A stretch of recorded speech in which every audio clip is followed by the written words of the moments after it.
Chilli পনিরের এই সুন্দর রেসিপিটি দেখতে থাকুন। এখন আমি পনিরটি এভাবে স্লাইস করে কেটে নিয়েছি, আর এদিকে দুটো পেঁয়াজ আর একটি বড় ক্যাপসিকাম এভাবে স্লাইস করে বড় বড় পিস করে কেটে নিয়েছি। আর যেহেতু চিলি পনির, আমি এখানে একটা ডিম ফেটিয়ে নিয়েছি। এখন আমি পনিরের পকোড়া করার জন্য 2 টেবিল স্পুনের মতন কর্নফ্লাওয়ার দিয়ে দিচ্ছি। এখন আমি চিলি পাউডার আর একটু হলুদ দিয়ে দিচ্ছি। এখন পরিমাণ মতন লবণ দিয়ে দিচ্ছি।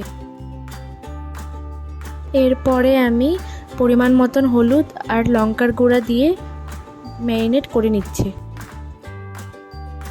এখন এই পনিরগুলোকে আগে থেকে ফেটিয়ে রাখা ডিমের মধ্যে ডিপ করে নিচ্ছি।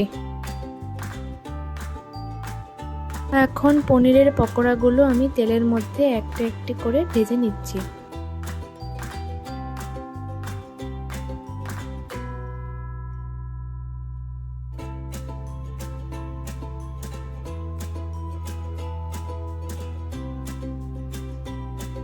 দেখতেই পাচ্ছেন কি সুন্দর ভাজা হয়ে গেছে। এখন আমি নামিয়ে নিলাম। আর এদিকে আমি পরিমাণ মতন রসুন কুচি আর 3-4টে কাঁচা লঙ্কা, এখন আমি পরিমাণ মতন তেল দিয়ে দিলাম। তার মধ্যে কুচনো রসুন কুচিটি দিয়ে ভেজে নিচ্ছি।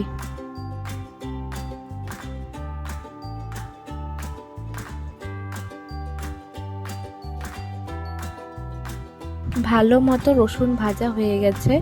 এখন আমি আগের থেকে কেটে রাখা পেঁয়াজ কুচিটি এখন ভেজে নিচ্ছি।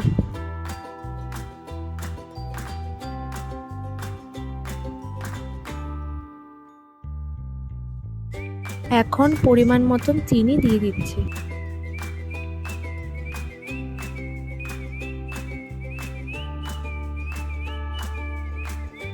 পেঁয়াজ আর রসুন ভালো মতো ভাজা হয়ে গেছে। এখন আমি ক্যাপসিকামটি দিয়ে দিচ্ছি।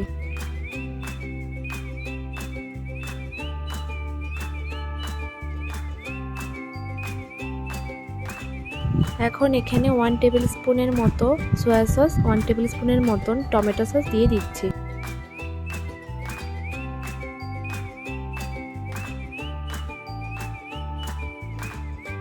এখন এখানে ভিনেগার দিয়ে দিচ্ছি।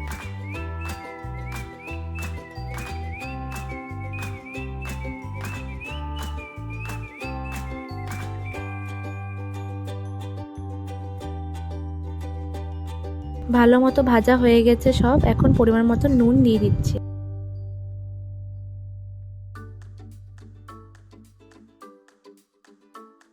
টু টেবিল স্পুন কর্নফ্লাওয়ার আমি আগের থেকে গুলিয়ে রেখেছিলাম, সেটি এখন দিয়ে দিচ্ছি।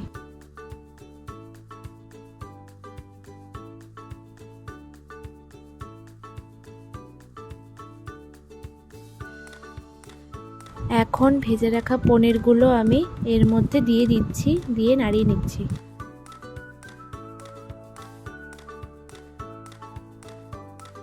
এখন পরিমাণ মতন জল দিয়ে দিচ্ছি।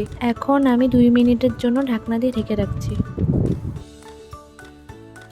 দেখতেই পাচ্ছেন আমার চিলি পনির সম্পূর্ণ রেডি। খুব সুন্দরভাবে রেডি হয়ে গেছে। আপনারা অবশ্যই বাড়িতে ট্রাই করবেন, আর ভালো লাগলে ভিডিওটি লাইক, শেয়ার অ্যান্ড সাবস্ক্রাইব করে দেবেন।